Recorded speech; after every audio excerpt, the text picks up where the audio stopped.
Ah! One, two, three.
Welcome to Volume 3 of the Woodsmaster series, where we teach you to be the Woodsmaster. We're in the High Sierra at about 8,000 feet. And while we're up here, we're going to be talking about wilderness support packages, sometimes known as survival kits. Now, the survival kits that I'm going to be showing you are the kind of kits that work in the environment we're in. You may see as we go through these items that I'm going to recommend that some of the items that you would choose are missing. And yet I've got some things in there that you would not normally take with you. That's quite all right. Survival kits are very personal. As you work with them, you find the things that you think you need in your kit. No problem. Now, as we work through this, I want to remind you too that our goal is to provide you with the materials you need to satisfy your survival priorities. And our priorities are based on a rule that we've learned in Volume 2. It's called the Rule of Threes, and it goes something like this.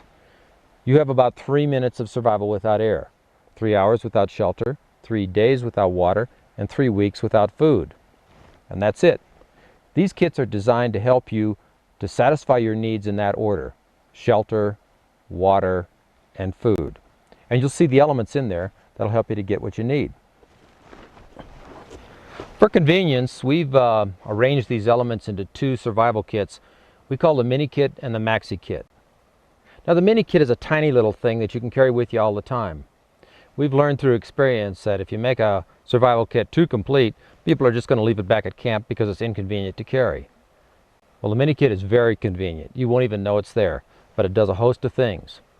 The other kit is called the Maxi Kit. The Maxi Kit contains more stuff in it. It has things like a tube tent, it's got shelter goods, it's got things to make traps, and a lot of other stuff as well. You're going to see all of that in just a little bit. But before we get started with the Mini Kit and the Maxi Kit, I want to show you how to carry a kit, and I want to show you some of the other kinds of kits that are sold on the market, give you some sense of it.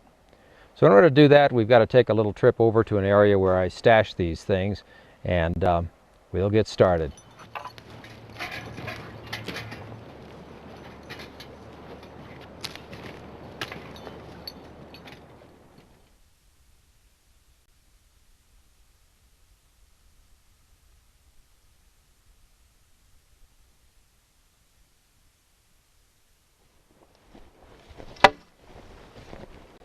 Well,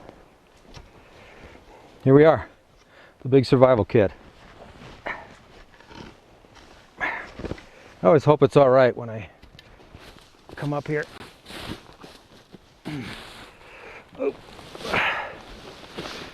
Yeah. I told you it was a mini kit. It's a little something to carry around with you in case of an emergency. You should always have a metal suitcase with you. Let me just show you what we're going to work with here. So we're going to go through some of these things and see what we could do with it. So what I'm going to do is carry it all back to my camp, and we'll go to work on how you make an effective survival kit and how you use the parts. So let's get started. Ooh, yeah, I love this one. Before we get started in this, I'd like to point something out. This little pocket on the outside of my knife sheath contains the mini kit. That's all there is to it. Down here, this purse thing contains the Maxi Kit. That's got the shelter stuff in it and a bunch of other items that you're going to see shortly. And you'll also notice I've got my tin can picked up in an earlier version of the Woodsmaster. I want to show you something special you could do with this tin can. I noticed when I first got into camp that there were a lot of bees, like food bees, flying around, and I find them kind of irritating. So there's a special little trick I want to show you to get them out of your camp. What you can see here is I've got a piece of something that was attractive to the bees. They were eating on it, and you can see that they're still munching on it. What I did is just suspended it from a piece of wire over a tin can filled with water. Now these things are going to eat for a while. When they get full, something interesting is going to happen. Let me show you. Well, you can see what happened. They started to munch, and as they did, they got full, and they went ahead and fell right down into the water here and drowned. If I just leave this thing alone like this, that can will fill up with bees. And later on, after it's full, I can take those bees out, boil them up, and make something nice to eat. So not only is it saving me trouble in camp, it's also providing me with a nice meal. I keep a little wild bird seed in this kit here, and I want to show you something that you can use wild bird seed and this tin can for. What you do is you dig a hole the same depth as the height of the can. So the height of the can will be even with the ground and with the dog's foot. Then you just fill that in with the dirt you dug from it, like so. Kind of a strange way to have a bird dinner, but works pretty good.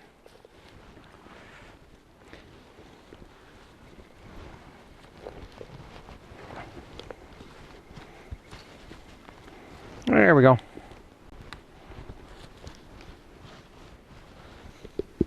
Okay, now that it's level with the top of the can, I'll sprinkle a little bird seed around the outside, like so, and more down inside the hole.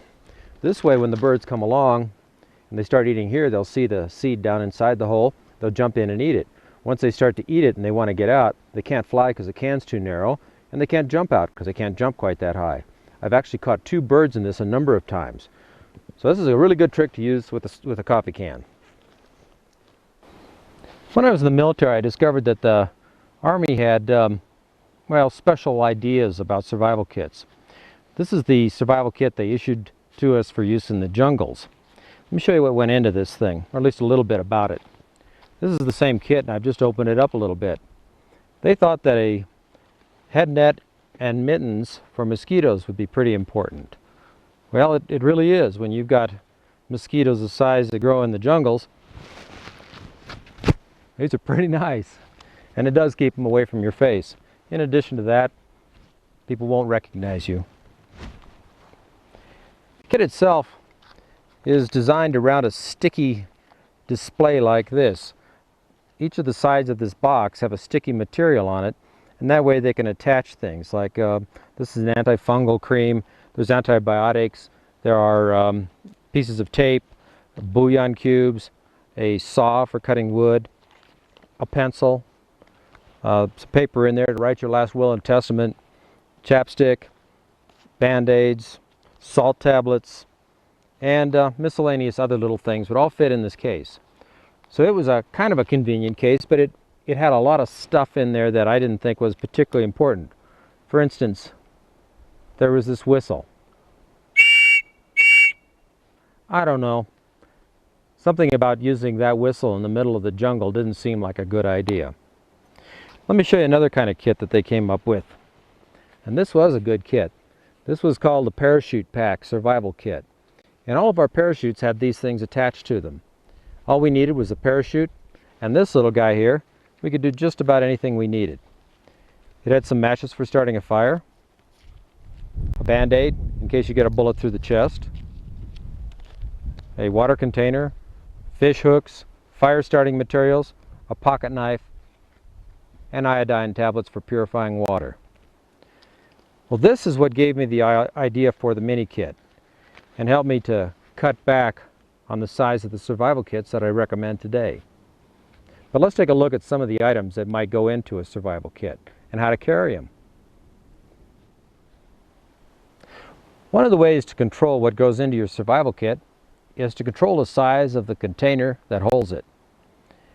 And one of the ways that's been very popular for controlling the size of your survival kit is a so-called hollow-handled knife. Now I have one of them here, and this is a very inexpensive hollow-handled knife. We brought it up here and chopped with it a couple of times, and you can see that the guard here is already loose on it. We've had these knives just disintegrate up on the mountains. Here's another version of the same knife, a little bit more substantial. The blade is a good strong blade. It's got some kind of a cutting thing on the back here. I assume that's a saw. We discovered it doesn't actually saw. It also has a compass on the top of the handle.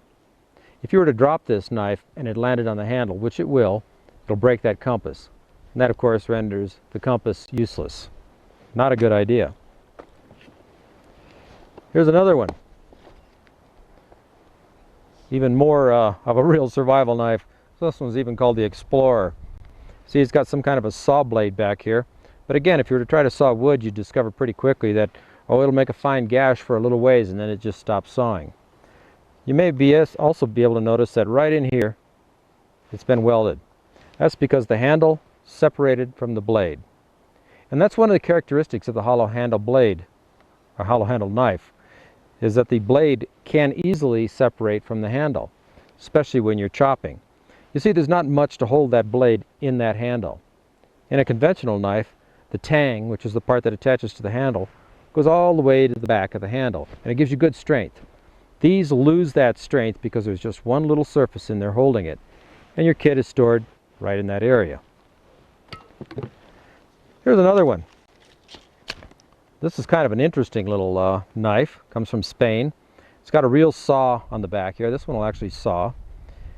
The blade is welded into the handle, and it's also pinned, which means that it's a good strong connection. There's no compass on the back of the cap that goes on here, but there is a compass inside the handle itself. But what makes it more interesting is that this one contains much of its survival stuff in the case itself, including a slingshot that springs up right out of the case. Sharpening stone on the back. And inside here, inside of the case, is a little chamber that contains more survival stuff, including the rubber for the slingshot. An interesting concept. The problem is this. The blade is loose in the sheath, and it's easy to lose your knife. Here's one of the more expensive ones. This one is called the Buckmaster, and it's a piece of steel. It's got one heck of a saw on it. I don't know what you saw with it. Probably a tank. The knife itself weighs just about 2 pounds. You add to that the weight of the case, you might as well just carry a backpack. When you put this one on your belt, it hangs out away from your body, something like this. So it's a really awkward knife to carry. I have one because it's kind of interesting to look at. Beyond that, I wouldn't use it. What I'm telling you is this. My recommendation is a hollow-handled knife is not a good idea. What could happen is you could lose your knife, and when you lose the knife, you also lose your survival kit. It's a much better idea to put that survival kit in a case on the sheath, like this little case right down here. This sheath is most likely going to be staying attached to your belt, and so even if you lose your knife, you're still going to have your survival kit and the sheath. So watch out for these things here. They can be weak, and you can lose a lot of good stuff. One last little item,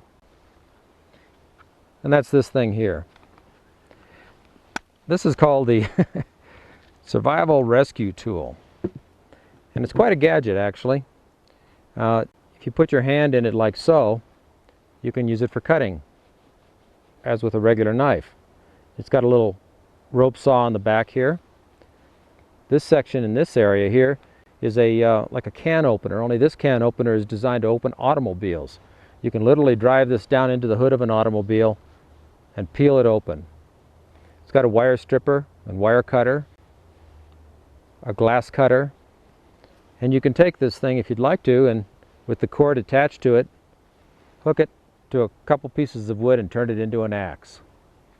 If you want to carry some real steel with you, one of these things is a handy idea.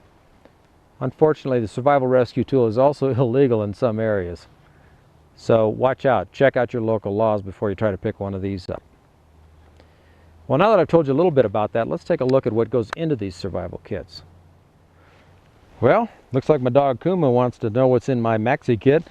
So let me show you. It's really pretty simple. This is a tube tent. You're going to see this again many times. This little bag contains parachute cord. Anywhere between 30 and 50 feet of parachute cord. And I'm going to help you to understand just exactly what that parachute cord is in just a few moments. 2 to 4 large, heavy-duty trash bags. These are dark, as you can see. 2 to 4 clear plastic trash bags. These aren't quite as large and not nearly as heavy, but they got some unique uses that I want to show you.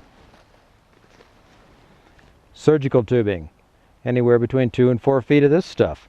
This is springy. I'll show you how you can make traps and ways to catch animals and all kinds of stuff for that. And then we've got a candle. This is a Pink Lady candle. So I usually carry anywhere from one of these to 3 or 4 depending on how long I expect to be out. Water purification. This little bottle contains iodine crystals, and that's how I purify my water. I could also carry water purification tablets if I'd like to, or even a water pump, but this is the most convenient thing I've been able to find. I'll be showing you how to make this as well. Those are the basic items that you'll find in the Maxi Kit. Tube tent, parachute cord, candle, water purification, surgical tubing, trash bags. That's it. Now there's a few extra items that I like to toss in as well. These are things I call convenience items. Let me show you what I toss in for convenience. This little package here is tea, coffee, a little bit of toilet paper, that's real convenient to have along, some salt and pepper, and various spices. Tabasco sauce is always good. Can make almost anything taste reasonable, like those bees over there. Bees and Tabasco sauce. Can't wait. This is the little mini kit I was telling you about. You can see this will fit in my pocket, and it's in a heavy-duty clear plastic case, so I can look in there and see exactly what I've got and reach in and take it out and use it whenever I'd like. I also carry a space blanket. This is the lightweight kind, weighs about 3 ounces. It's a aluminized mylar. Got some interesting uses for that as well. A whistle, in case there's an emergency. I can call people or I can call for help. This thing will blow long after my vocal cords give out. And this little device here, called a carabiner. Got some great uses. It's an accessory, not essential, but fun to have along. I also carry this little guy here. It's got a compass in it, a magnifying glass, a couple of batteries, and a tiny flashlight. I usually find that on a survival trip, when it gets dark, I go to bed. When it gets light, I get up. So I don't use these very much, but it's nice to have one around just in case I need it in the night. And I also carry tinder. I usually carry the tinder in these little film cans. This one here is filled with cotton, and I have another one filled with steel wool. If you've got volume 1, you know what that's good for. And by golly, that's it. Let's put this stuff to work and see what we can do. A tube tent is nothing more than a giant plastic bag with both ends cut off. And you can get them in all kinds of different colors and sizes and thicknesses. This little yellow one here is a tiny one that you can carry around in your back pocket if you'd like. It's quite thin and not very durable, but it is easy to see. That's not the one I'm going to use. I prefer the clear plastic heavy 4mm tube tents. Whenever I can find these, I buy them. These are good for a lot of different things besides a shelter, but let me show you how you set up a tube tent so you're not in the dark anymore.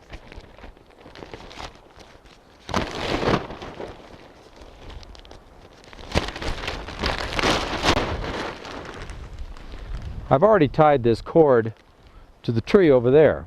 So what I'll do is I'll just pass it through the tube tent, like so. When it comes out the other end,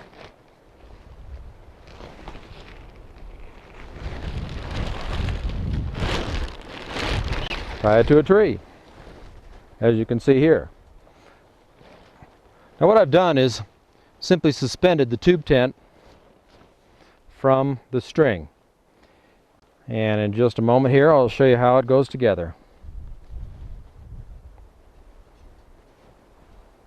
Got to tie it off first. Fall down on me. Crushed beneath an unbelievable tube tent. And there it is there. That's about how fast you can set up a shelter in an emergency.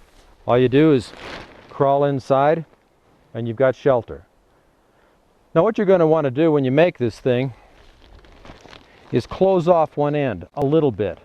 Never close off both ends. If you do that, what you're going to be doing is creating a giant plastic bag and you'll suffocate in it, which is a violation of your first rule in the rule of threes.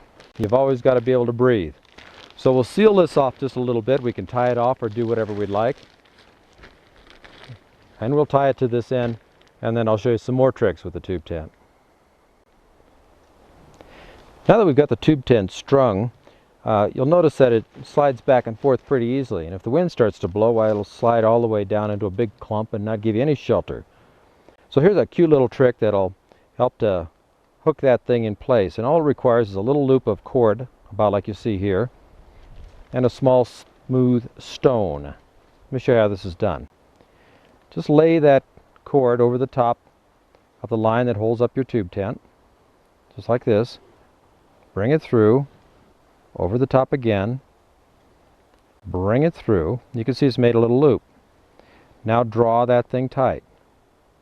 And what will happen is it'll make a funny little knot that's called a prusik knot. You can see what it looks like right here. That knot will grip the line. So if I pull it tight, like so, and then jerk on that, this is going to be in place. It's going to hold it right there. But if I grab the knot itself, I can slide it right up the string pretty easily. And you find this is useful in a lot of different circumstances. Now about that rock. What we'll do is this. We'll take the tube tent. You see that wind's blowing a little bit. Take that tube tent and push the rock right up into the tube tent like so. And make like a little pocket. You can see it's stuck right in there. Now we'll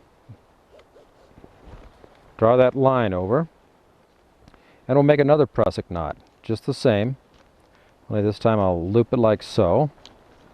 You can see you got a little loop. You can just tie it on if you'd like to. Tie it around under the rock like you see, and you can see it's good and secure. As long as that rock's in there, this isn't going to slide out. Slide the prusik knot up, jerk it tight, and that holds the that holds the tube tent tight right on the parachute cord. So now we're not going to have this thing sliding back and forth on the line.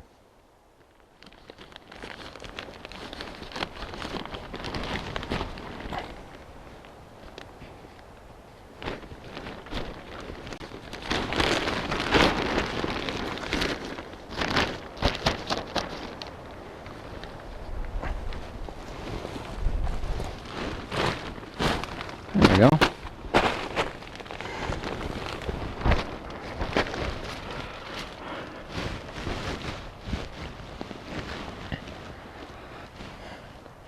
One of the keys to survival with a tube tent is never seal both ends of the tent. Remember, you could suffocate in that. And if it's snowing out, be sure that the snow doesn't compress the ends and seal you in that way as well. But now that I'm in here, I'm really well protected from the wind, which is one of the heat loss mechanisms. So I'm protected from heat loss through the wind blowing by me. But it's still not quite right.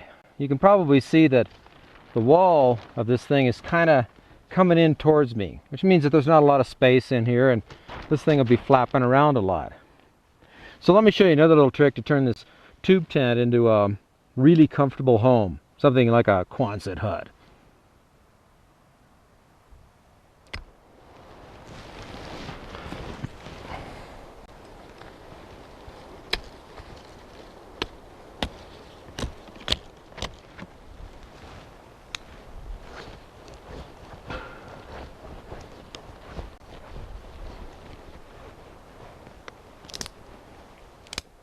So you want to add a few square feet to your tube tent.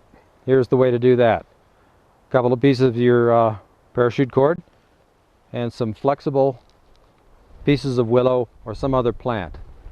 Put them together about like you see here, and you don't have to be creative about this. It just requires a simple little knot of some kind.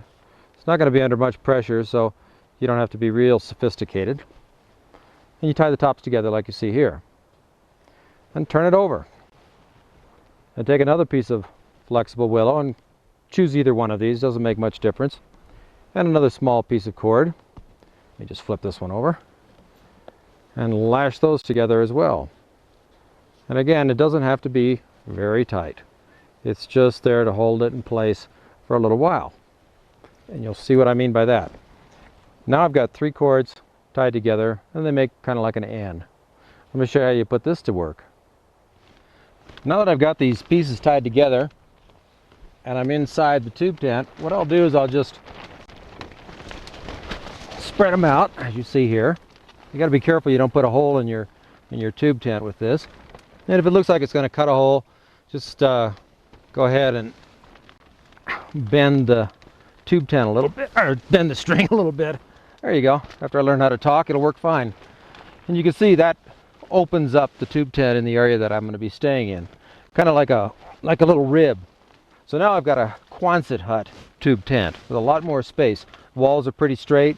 This thing is nice and stable. It's going to be held out, and it's a good comfortable area to hang out in. I've even got a place, if I'd like to, I could hang things like my candle lantern from the string or these stays I've got above my head. That's a good start on your shelter. This is the space emergency blanket, which I showed you earlier, and the other hand is holding the space blanket. Now there's a difference. You can probably tell the difference in just size alone. But they serve different purposes. They're both very good for what they do. Let me show you this big space blanket first. This thing weighs about 11 ounces. It's also quite a bit bulkier.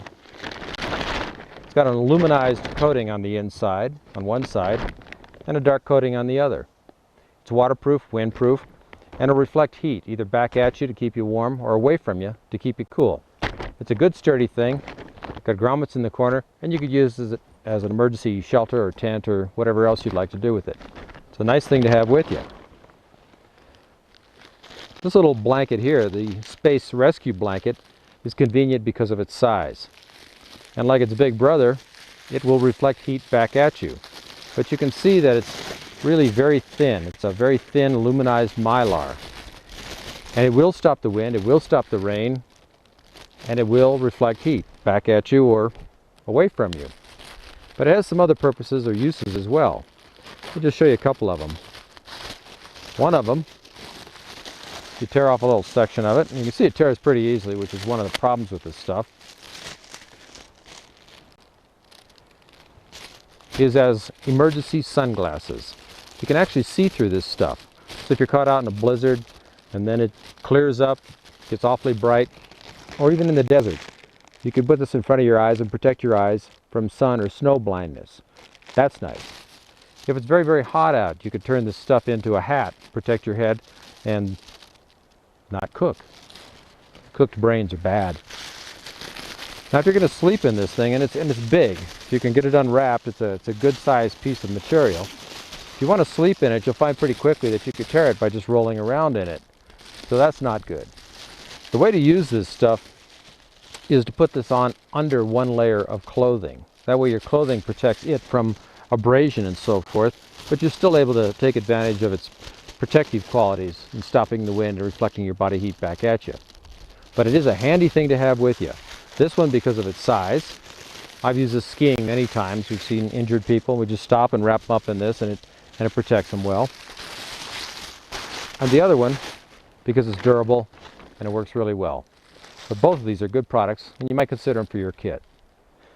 The trash bag is the only part of the Maxi Kit I recommend that you carry with you at all times. This thing is a lifesaver.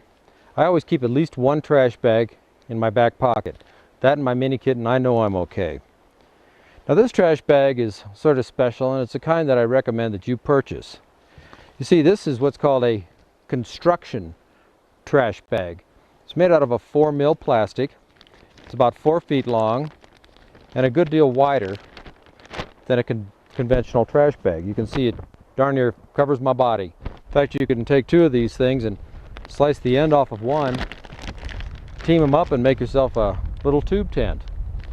Now, the ordinary way to use one of these for shelter or for protection from the elements is one you may already have seen in Volume 2 of the Woodsmaster series, but I'll show you again just so you remember. It's that important.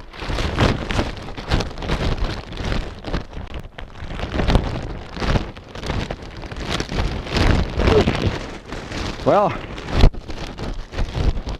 there we go. That's it. I'm protected now. Protected from wind and rain and everything but suffocation. So what I need to do is make sure that when I put it on, I leave a little room for my head. Hello. And there it is there. So you can see, well, I guess I can see that I've got some shelter here. There it is. And that's it. This is the difference between life and death. This piece of plastic right here. Now, because it's so strong, it'll take a lot of abuse. I can roll around in it, I can sleep in it, I can carry pine needles in it, and do a whole bunch of other stuff with it as well. That's one type of trash bag. Let me show you another one. I mentioned earlier the clear plastic trash bag. Let me see if I can get out of this one first. Whew. Getting hot in there. Clear plastic trash bag isn't actually clear. It's kind of a milky color. But the reason I recommend these are because you can use them for so many other kinds of things. As an example, with this clear plastic, you can make an above-ground solar still. What's a solar still, you ask? Well, a solar still is a technique for extracting water from the ground or from vegetation, water that you can drink. And as you know, water is one of our priorities. The sun can penetrate through this plastic, heat up something inside, drive the moisture out of it, and then because it's plastic, that moisture will cling to the plastic on the inside and dribble down into a little pool where you can retrieve it. But actually instructing you on how these things are constructed and all the little nuances, that'll be for a later edition of the Woodsmaster. No matter where you go in the mountains these days, you're going to need to drink water. And the water you need to drink may be polluted, either by man or by animal. So you need to clean that water. And if you drink the dirty water, you can get mighty sick. Well, you can boil the water. That'll kill most everything. But sometimes you don't have a chance to boil it, or other circumstances would stop you. So I recommend that you carry with you some sort of a chemical purification technique. And the one I've settled on requires that you do a little scouting around to get all the parts and pieces together. But let me show you how it's made. It starts out with a 1-ounce glass bottle. Mark that, glass bottle. You can tape it or wrap something around it, as I've done here, to keep it from breaking. And the next thing is a little harder to find. You need to find 8 grams of resublimated USP iodine crystals. Okay, that's a mouthful. Resublimated USP iodine crystals. Now, only 8 grams. What you're going to do with this is you're going to pour those crystals into the bottle, as you see here. Now while this is going in there, I should point out that iodine is toxic. It can kill you. In fact, if you were to eat a few ounces of this stuff, it probably would. If you've got any carbohydrates in your belly, it probably won't. And then again, you may be sensitive, so it probably will. There's no way to tell. It's just that when you use it the way I'm going to show you, it is safe. Well, now what I've got here is 8 grams of iodine in a 1 ounce bottle. And the way I purify water is like this. I take the water I want to purify and pour a little bit into the bottle, like so. That's about 1 ounce of water. Put the cap back on and shake it up. After I've agitated this for a little while, and I can do this for 20 seconds or 30 seconds or whatever, I'll let it sit for maybe a minute or so. You can let it sit for 20 minutes or 5 hours. It wouldn't make much difference, because once you've got an iodine solution in here, you can't get any more iodine into it. So right about now it's almost ready. Take the cap off. Take 1 quart of water that you want to purify and pour only the liquid from the bottle into that 1 quart of water. And let that sit for about 20 minutes. After 20 minutes, it's good pure water. Well, at least it's dead water. What you've got left now is a 1 ounce glass bottle with 8 grams of resublimated USP iodine in it.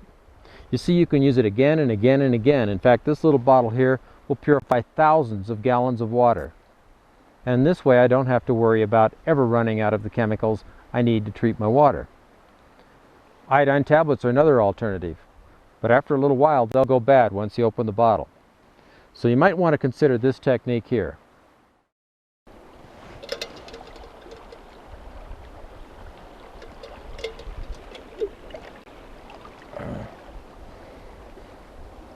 You know, the so-called 1 pound coffee can is probably one of the most important things you could toss in that Maxi Kit of yours. I call it so-called because they used to hold a pound of coffee. Now I guess they hold about 14 ounces. Whatever, they still hold almost a quart of water. And that's what's important. You can kind of measure water by using these little gradations on the side of the can itself. These things are useful for cooking. They're useful for getting water out of ice cold streams if you don't want to get your hands wet. They're useful for catching small game and digging holes. So this is probably one of the most useful of the multi-purpose pieces in that Maxi Kit of yours. Get one of these. Your Maxi Kit contains 30 to 50 feet of parachute cord. Now, parachute cord is a special kind of cord. It's not just something called paracord. It has a certain characteristic to it that you're going to be looking for. You've got to be certain that you get the right stuff. Now let me show you what I'm talking about here. Real parachute cord, like you see right here, contains a number of different large strands or filaments. You can see how they're all broken apart. Each one of those individual filaments then has a number of smaller threads making it up. You can see it right there. So what you're looking for is a parachute cord that has large inner strands, each of which has smaller thread-like strands. Now, the reason for that you're going to see in just a little while, because we're going to be using those thread-like strands to do some sewing. And the larger strands will be used for other things. You can also remove the sheath from the outside of the parachute cord, so you'll have all of that nice thread and material to work from. You've still got the sheath to work with as well. Now that's one of the characteristics you're going to be searching for with parachute cord. But there's something else that's really important to know. Parachute cord is very, very strong. In fact, it's tested at about 550 pounds. That means it should be able to support your weight. Since it can support your weight, there are a few emergency kinds of things that you could do if you combine the parachute cord with another special item called the carabiner. Now this is a carabiner. It's a device that's used by mountain climbers and rock climbers to connect to ropes and to other pieces of equipment. They're relatively inexpensive. This particular one is called a D. You can see it looks like a D locker. It's a locking D. Now let me show you why I carry one of these and some of the uses for it.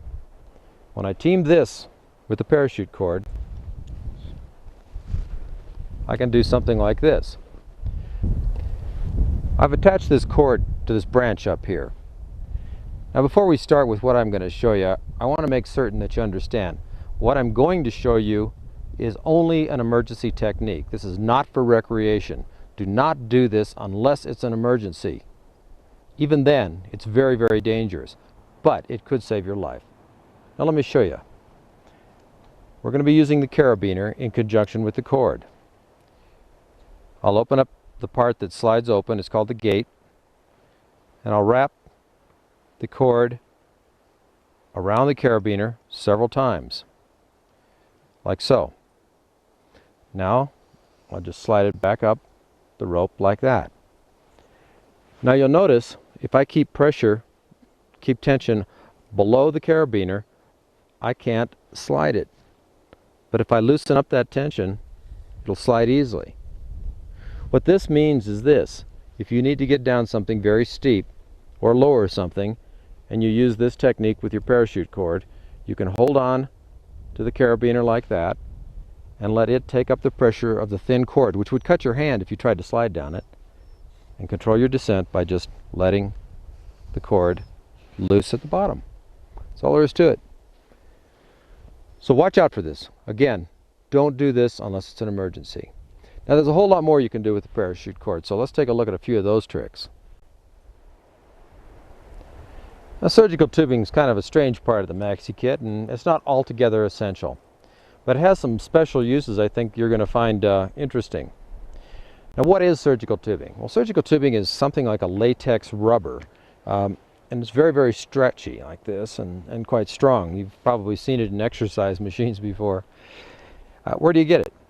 Well, you can buy it at pharmacies, surgical supply houses, and some dive shops carry it for use in spears. But when you buy it, you're looking for something about a ½ inch in diameter, and you don't want a real thick wall on the tubing itself.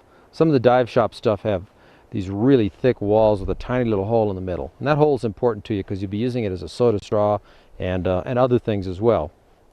But for the moment, let me show you one way you can use it. Now you can see I've tied a knot right in the end of this piece of surgical tubing. And I have my parachute cord right here. So what I'm going to do is make a little loop like so. Push the surgical tubing right through the little loop. And you can see now it's attached to the parachute cord, which is attached to this branch of a tree. And you can see it's stretchy. Well, that might suggest that this could be used as the motive power in a twitch-up snare. Now traditionally the twitch-up snare, which is a kind of a snare that snaps up, will use a live branch from a tree or some small bush, and you'll need to trim all of the branches off of it. By using a piece of surgical tubing, you don't need to trim anything, and it gives you lots and lots of snap and lots of power. So let's go ahead and make ourselves a little trap out of the surgical tubing, and then I'll show you some more things that you can make with surgical tubing, parachute cord, and a carabiner. I'm going to show you a little 3-stick trap, little twitch-up snare. Now I want you to know that there are literally thousands of ways to make different kinds of traps, twitch-up and crushing and all the other kinds of traps you could make.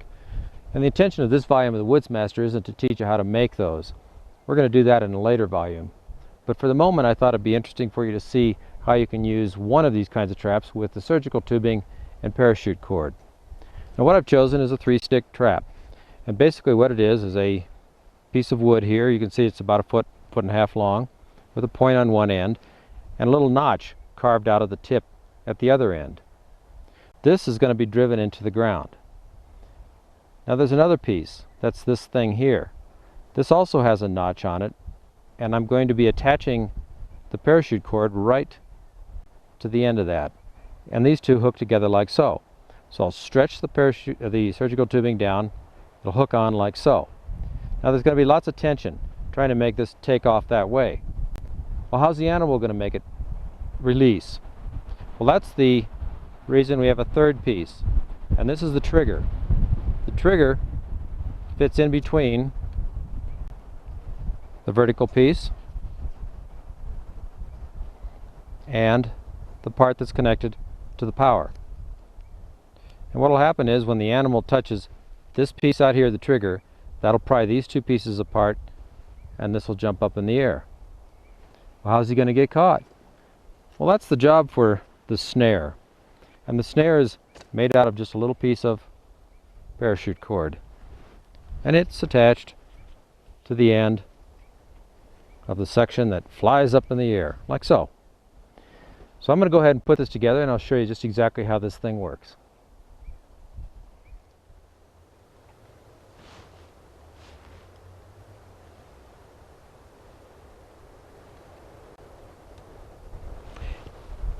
Well, here you have it. Basically what I've done is I've taken that long stick, the longer of the three sticks, and driven it into the ground at an angle. The reason for that is there's going to be tension pulling straight up on it. If I drove it straight into the ground, it would pull straight out. But by putting it in at an angle, then it will bend back around like so, and that makes it harder for this stick to come out of the ground. I then dragged the trigger stick down right in here, and it's of course attached to the surgical tubing, and placed in between it the actual trigger mechanism. That's this little stick here. Now ordinarily this piece of wood is going to be a lot closer to the ground so that the animal would step on it and trigger it. You can set it up in the air so they can trip it going either direction, but in any case this is the snare loop that you see here, and I've just draped it over the top of the trigger. Now you can make these more sensitive if you want by working a little bit at the whittling on here. But let's just see if this one works.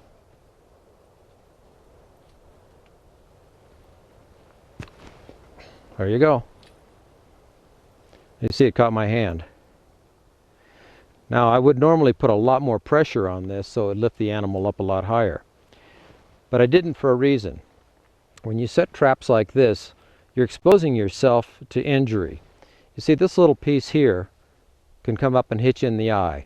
Whenever you're working on twitch-up type snares, always be certain that all of the parts that are going to move are well away from your face or other body parts, and be sure, of course, that there's no one else standing around.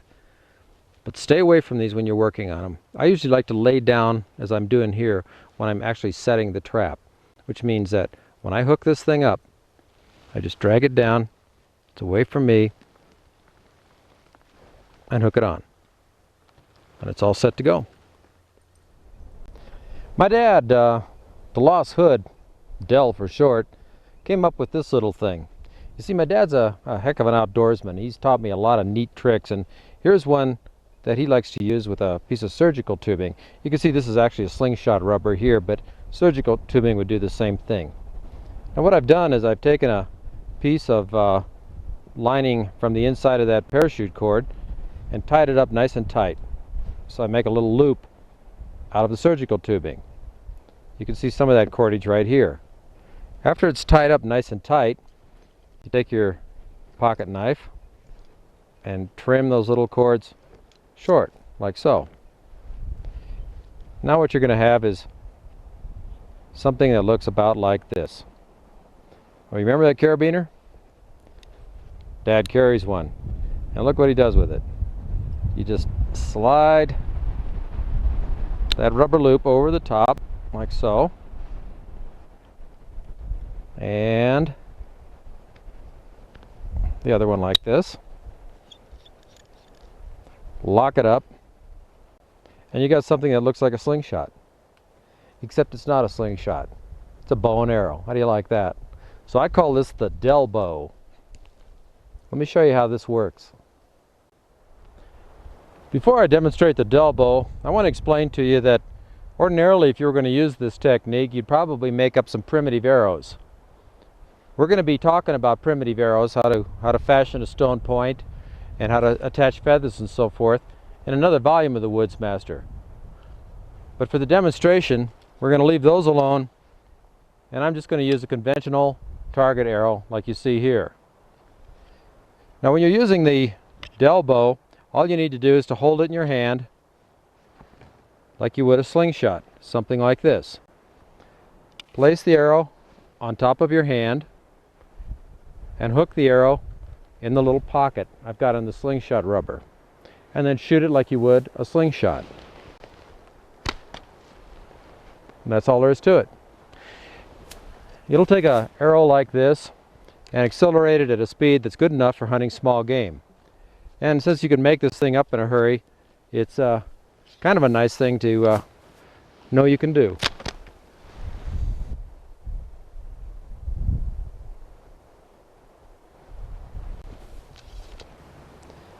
The Pink Lady candle is something that you could find at just about any backpacking shop or sporting goods store.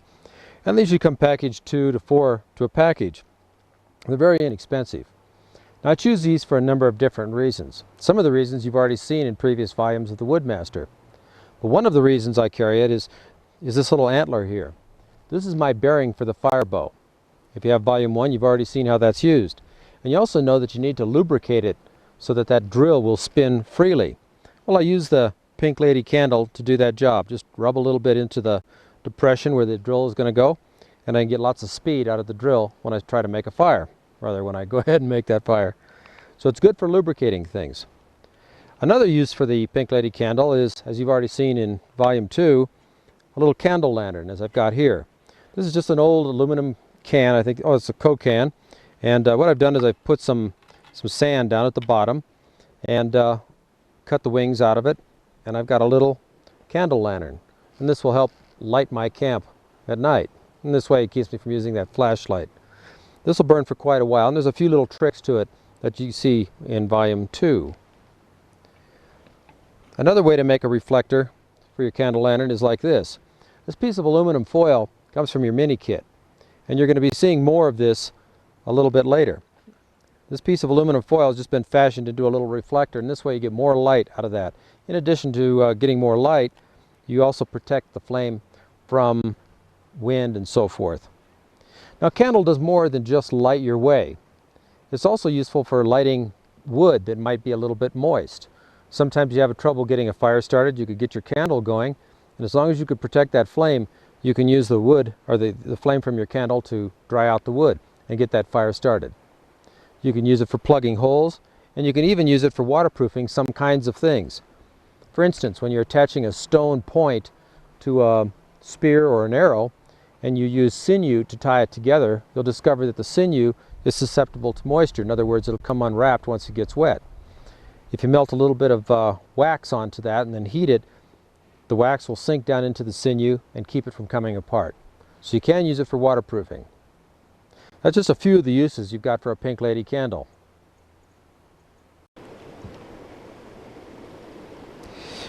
Well, when I told you that the mini kit was all you needed, I wasn't altogether honest with you. You see, there's one more part to the mini kit that's not actually in this little bag, and that's your utility knife, this little guy right here.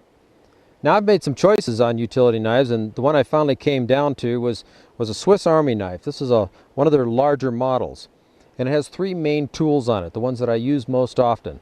It's got a saw blade, a regular cutting or whittling blade, and an awl. And this is for drilling into wood or bone or whatever it is that you need to drill a hole in.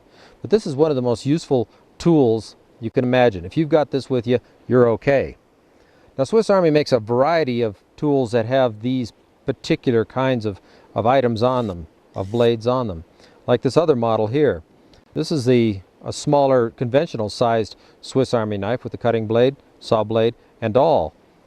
But you'll notice that there's a significant difference in blade size between the two. This just makes it a little easier with the larger knife to cut more wood. You can saw a little bit farther in with each stroke. And the larger knife, of course, is burlier. Now, you need to be careful with some of these Swiss Army knives because there are a few models that are very, very large. They're thick. So when you're holding it and you're trying to do some cutting, you're going to find that it fills your whole hand. And it might, after a little bit of whittling, start to give you some blisters. So don't get the great big ones. It's better to go with a smaller knife that you can handle for a longer period of time. Either of the knives that I've shown you are pretty good. Now, when you go out to take a look at Swiss Army knives, you may run into one of these. You probably noticed that a part of it fell off.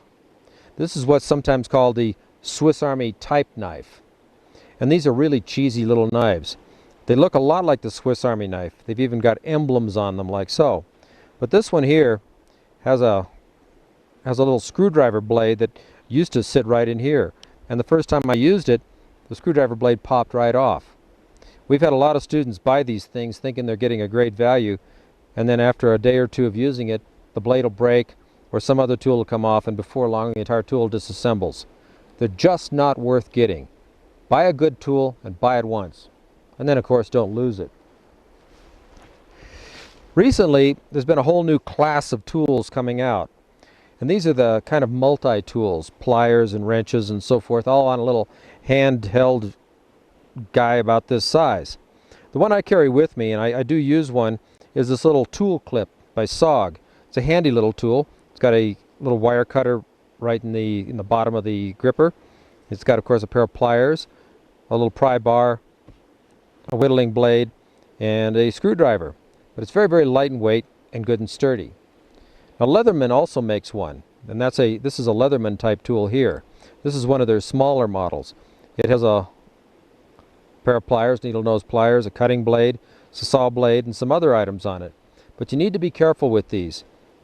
You'll notice that the cutting blade just drops open on this one. That's very dangerous. When you have a multi-tool like this, be sure to learn where the actual whittling blade is going to be. I've grabbed this blade actually by the blade, picked this thing up, and didn't know that that blade was open and cut myself.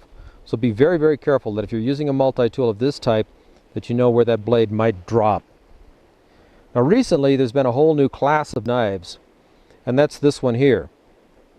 This is kind of a do-it-all knife, and even though it's kind of large, it's still reasonably comfortable to hold. It's got a whittling blade, a saw blade, a little pair of pliers, and an awl. It also has some additional blades like a corkscrew and so forth. This one is made by Buck, and I think it's a really nice knife. It's good steel, lasts a long time, and it's comfortable to use. Everything works on it, and you'll find that if you buy one of these, you're not going to need to carry several different tools. You might also notice that this one has a locking blade on it, so you can lock the cutting blade open and get it out of your way by just depressing the switch on it. Well, that's it. We've got some tools. Let's see how we're going to put these to work with all the little parts in our mini kit. In the Sierra, when I need an antler, a deer antler like this one here, all I need to do is go on a slope that faces to the southwest. High up on the slope seems to be the kinds of places where these deer will knock their antlers loose when it's time to get rid of them. Well, why would I want one of these? Well, let me tell you. There's a lot of things you can make with an antler, but you need some special tools in order to do it.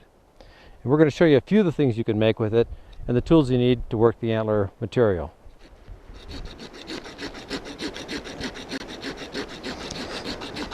Well, I lost a button on my jacket here and I need a new one.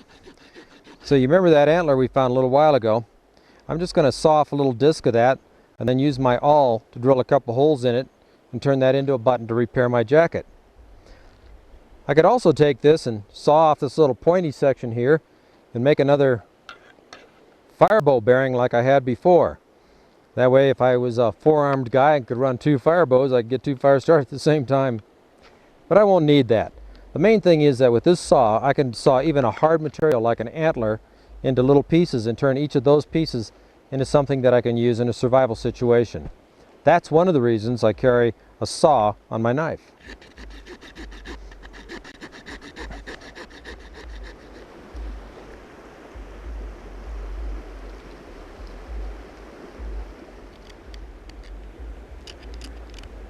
Okay, there we go there. I've got a little button made out of an antler. Sawed it off with the Swiss Army knife, drilled the holes with the Swiss Army knife, trimmed it up, and now I can go ahead and repair my jacket. What I'm going to use to repair it is the needle and some thread that you'll find in the mini kit. Actually, the thread's going to come from the parachute cord and the needle from the mini kit. So I'll go to work on that and I'll show you how all of these pieces work together.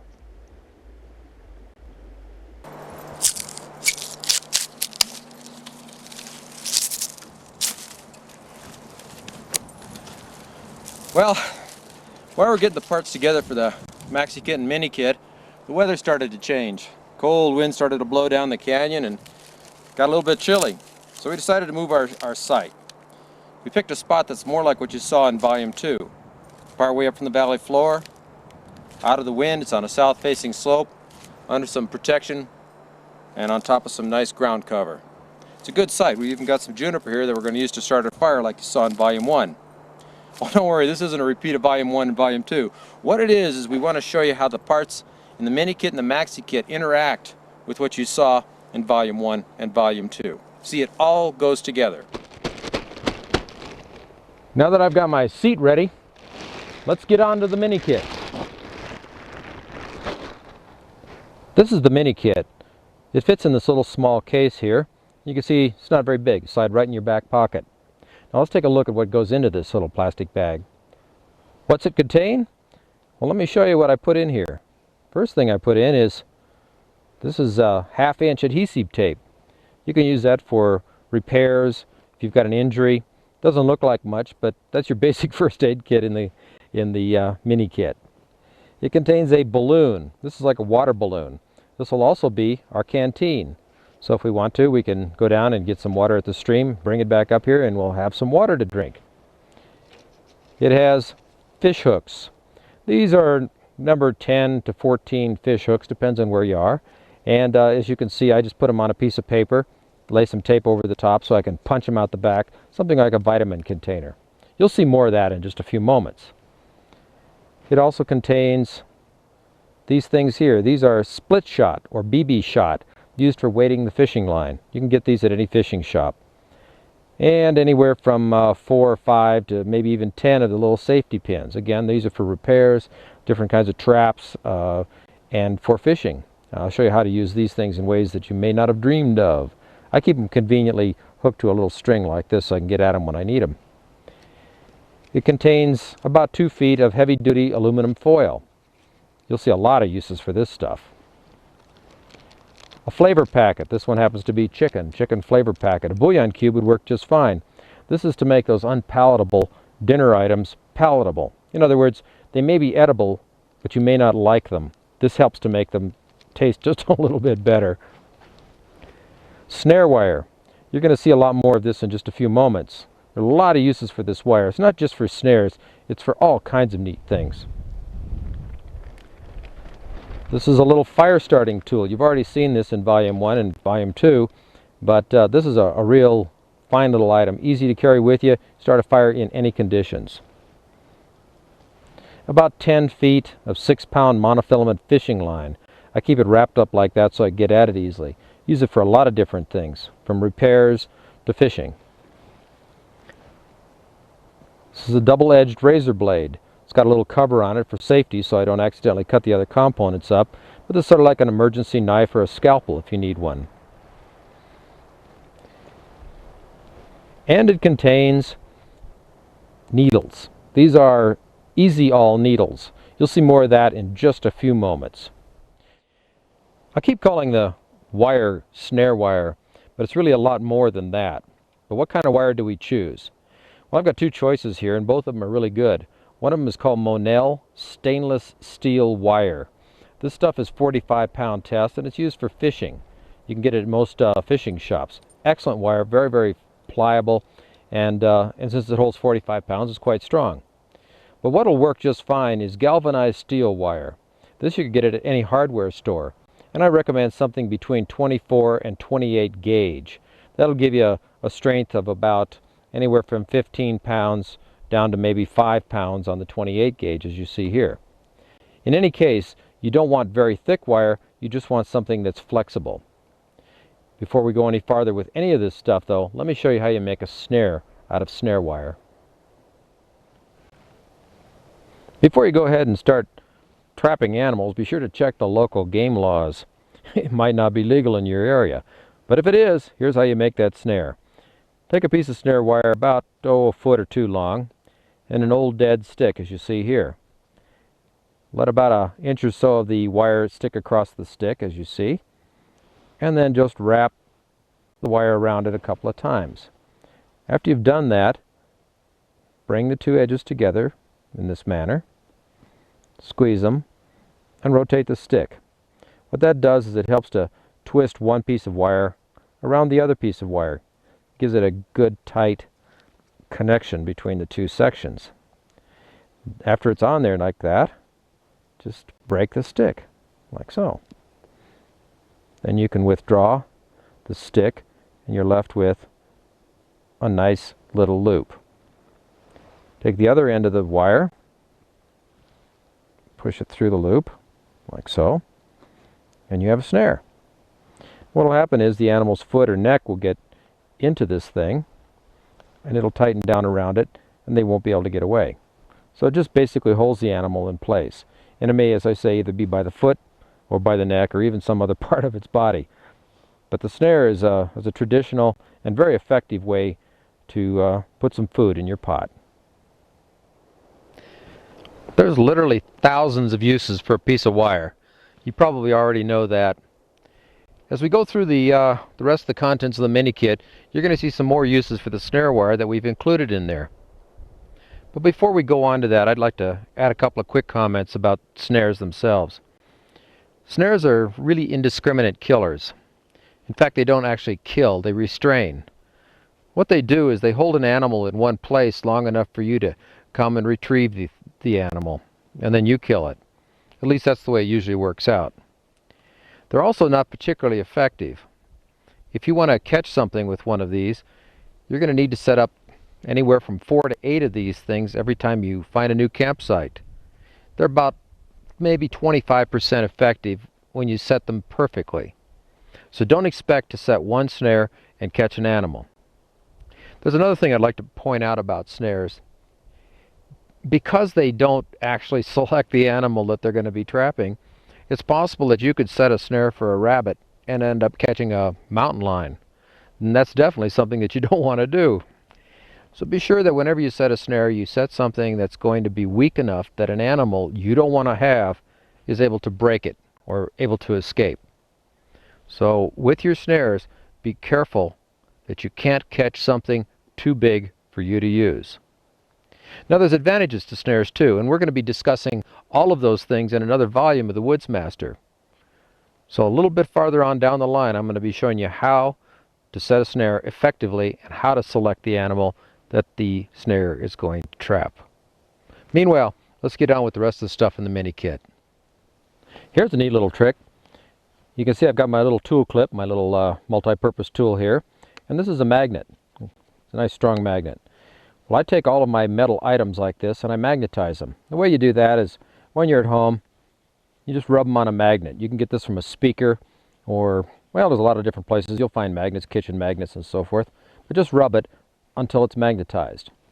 After it's magnetized, you'll find that you can then magnetize other items like a piece of snare wire. I've got a little piece of snare wire here, just about 1 inch long. When you want to magnetize something, just grip it and rub the end of it with whatever it is that you have that is magnetized, like the magnet or, in this case, my tool.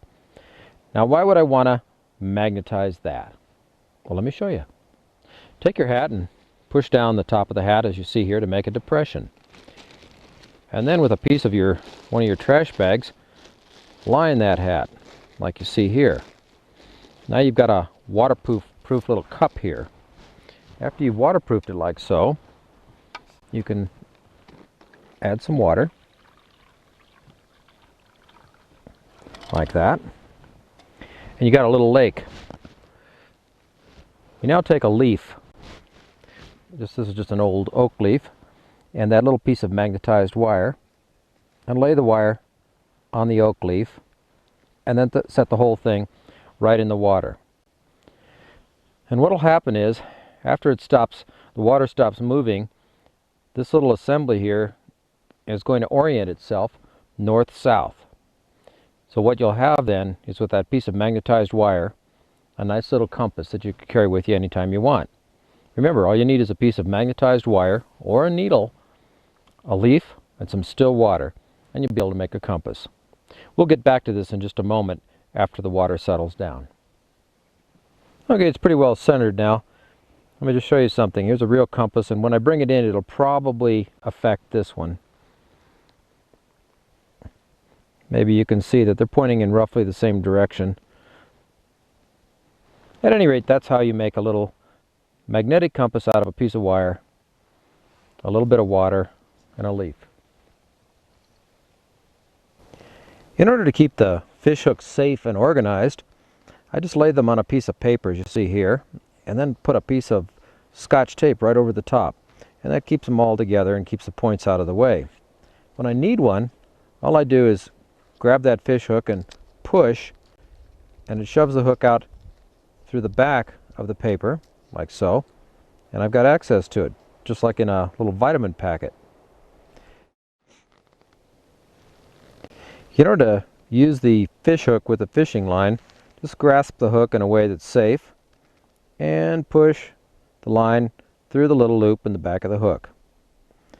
Pull a couple of inches out like so, and then just twist the hook. Now be careful, of course you don't want to catch yourself with this little guy. Just twist it a few times like so. 3, 4, 5 times, 10 times.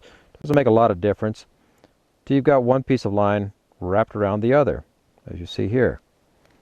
The next thing that you do is you push the free end of the line through the loop that's formed above the hook itself, like so. Whoops. Like so. After you've done that,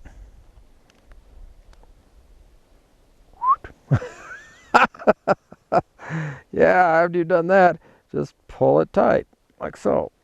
There you go. At any rate, it tightens down right around itself. You can see it's something like that. Then you just snip that little piece off there, and you've got the hook firmly attached to the line. The split shot has a little crack, a little cut right in the middle of it, as you can see here, just right in there. That's where the fishing line is going to go. You just set it right in there like that, and then squeeze it shut. Now you can squeeze these with your fingers. You can also, if you've got one of your little handy-dandy tools, give it a light squeeze that way. You don't want it on there too tight. You want it loose enough so that you'll be able to slide that little weight up and down on the wire, or excuse me, on the string. So that's what we got there. You'll want this about, oh, I'd say a foot or maybe 2 feet above the hook. But that weight will help to sink whatever bait you're using to try to catch fish. There we have it. A fish hook, fishing line, and a weight. Now I've got to ask you a question. Why do we have to limit this just to fishing? Why can't we use this for other things? Well, the answer is we can. You see, a lot of times names set applications. In other words, we call this a fishing hook, so we only use it for fishing. But these little things here are just excellent for birding. You can hook this up, just as I've done here, tie the line off to some sort of an object like a stick or a rock, put some bait over the end of this, and an animal like a bird will swoop down, grab it, swallow it, and just like with the fish, it'll hook it. So you can use this on quail, dove, grouse, and other small birds like that. You may even catch some other kind of an animal like a field mouse or something, and they don't taste too bad. Earlier you saw the little safety pins that I include in the mini kit. You may have wondered why I include those. Well, the obvious answer is you can use it for tying up pieces of clothing and the like. But there's some other uses for these. Let me show you one of them. Here's one here I've already rigged together. I've just taken some of the snare wire and I've tied 3 of these together. And what we do with them is this. We turn them into something that you can call a gig. It's a 3-pointed like a little hook. You can see here, I had it in its safety position before. Got 3 little points on it now, and they're all ready to go. And because it's got a steel wire on here, you can use this for animals that actually have teeth. So if you wanted to catch some kind of an animal like a marmot, you can put some bait around the outside of this, put it outside of their hole, and when they swallow it, this will hook on them. But because you're using wire, their teeth won't be able to cut through it, and they won't be able to get loose that way.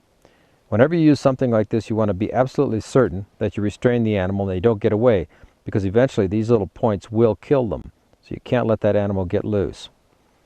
Now another thing you can use this for is you can drop this into some water, like so, put an attractive lure, maybe a little piece of aluminum foil here, and then bop it up and down like so. A fish will come by to take a look at it, and when he does, you jerk it up out of the water, and the little points will engage their body and you can just flip them up onto the shore.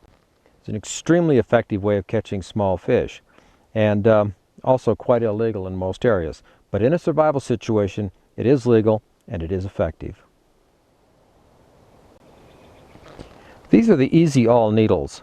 They look a lot like a regular sewing machine needle, but they're quite a bit thicker. Now you'll notice I keep them taped together. This is for safety. I don't want these things coming loose and poking me while I'm walking around with them in my pocket. I say they look like a sewing machine needle, and you can see that the hole for the thread is up near the point. This one's got a little chisel point on it, and the other one has a rounder point on it. Both of them have a groove that goes down the length of the needle itself. Where do you buy these? Well, just about any hardware store will carry a Speedy Awl or an Easy Awl, and those are the needles that you use for it. Let me show you how you put these to work to sew some pretty heavy stuff.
I've made a little handle for the needle. This way I won't have that kind of pointy end on the back end of the needle pushing into my hand. It gives me a little better control over it. And as you saw, I just used the awl in my Swiss Army knife.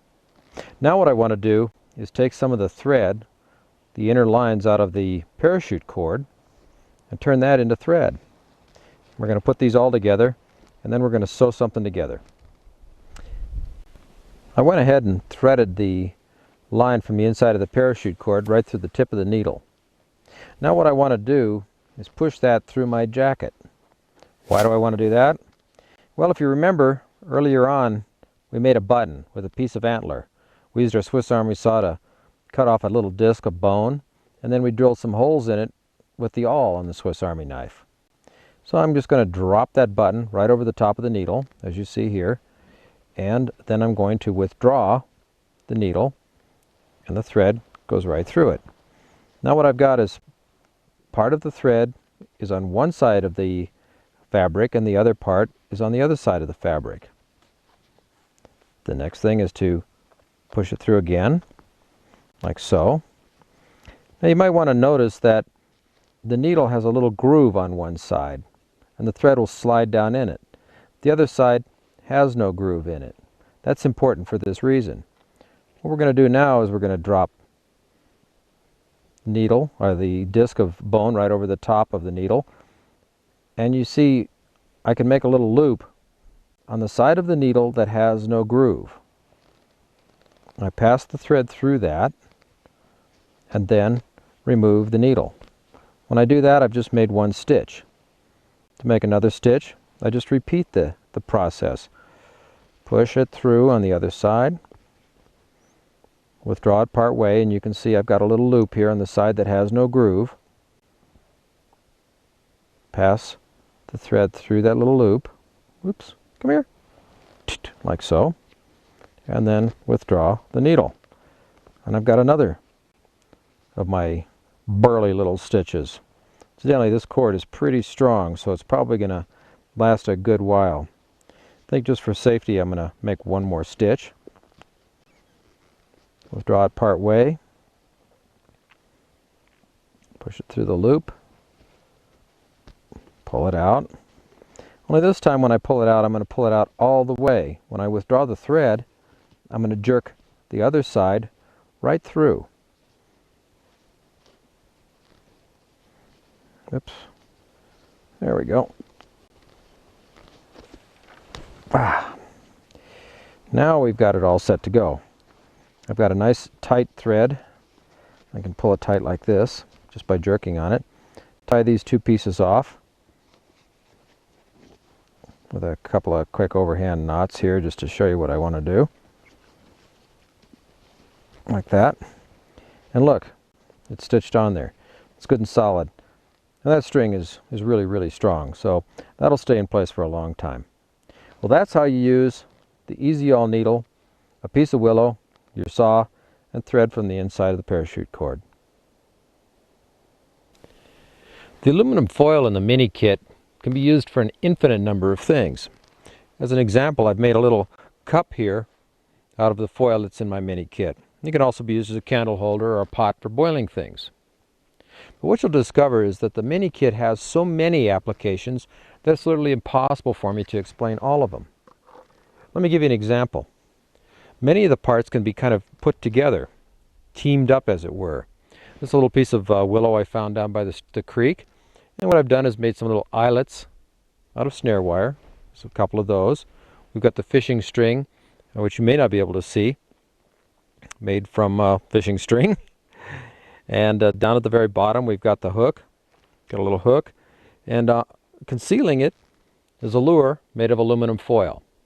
And presumably this will attract the fish and they'll bite at the lure, and then you can use the hook to jerk them up out of the water. But it doesn't end there. You see, the real key to using a survival kit is innovation and learning how to take things and use them for other purposes. Now what I've got here is a piece of string from the interior of the parachute cord. This is the actual finest string that you can pull out of it. And on the end you can see a little lump. Well, this little lump is kind of a dough made out of pinyon pine nut.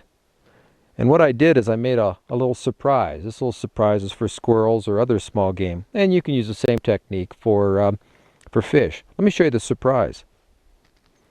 If I just pull on this like so, you can see what sticks out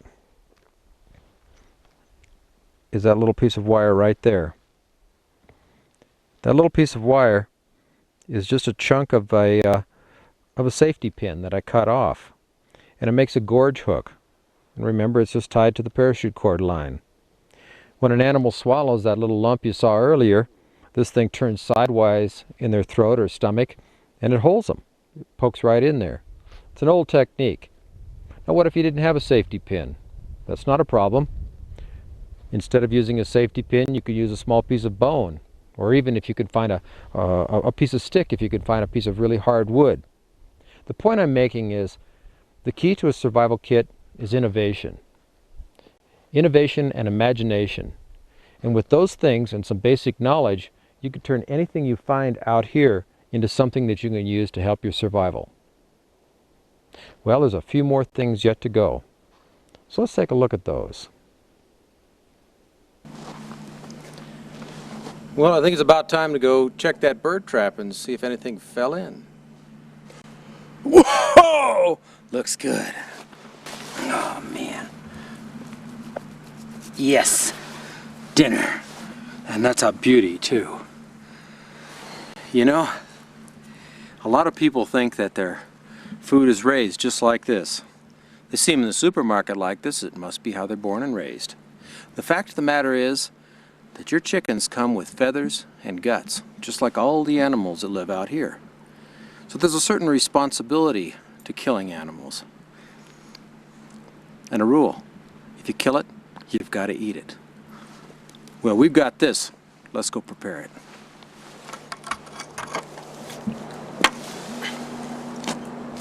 This rock here has these little holes. You can see these. These are Indian grinding holes. The Shoshone Indians used to live up here, would come up into this spot, and they'd gather up acorns like these here, and pine nuts out of pine cones like this one. Grind them up and make a meal. And out of that meal, they'd make some bread. Now to go along with the bread, they had another interesting trick. They'd take a rock, something like this one here, and heat it up red hot inside a fire. When it was hot, they'd remove that rock and push it up inside a bird like that supermarket quail we got earlier. After that thing is sitting inside the bird for about an hour and a half, the bird will have cooked from the inside. Now remember, the feathers were still on that bird, so it had good insulation. Once it was done cooking, they simply tear the skin a few places, pull the skin back, feathers and all, and would expose the fresh, well-cooked meat, and they could eat right off the bone. That's kind of a handy thing because, golly, you didn't even have any dirty dishes when you were done.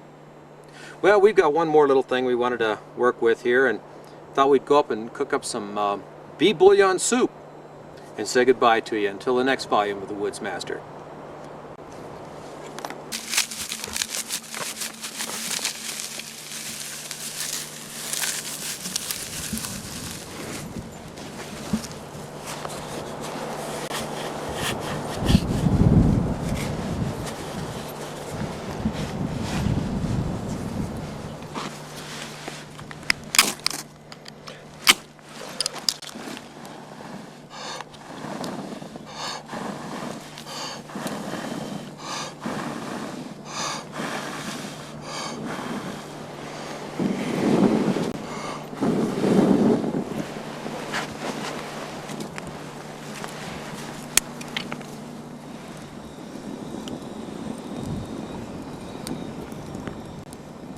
That little bee bucket we set up earlier worked out pretty well. Looks like we caught a couple of ounces of bees with that. Now bees are nice because they give you anywhere from 110 to maybe 150 calories to the ounce. And we've got a couple of ounces here. So there's a nice little meal right there. Let's go ahead and get it ready for dinner.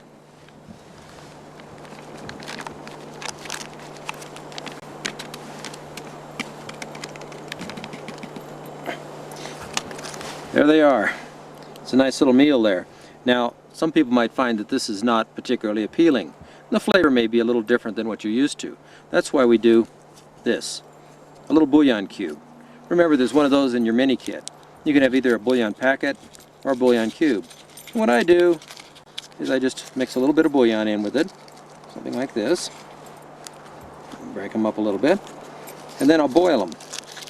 When they come out, this particular bouillon cube is beef flavored. I'll have beef flavored bee soup. Ready to go.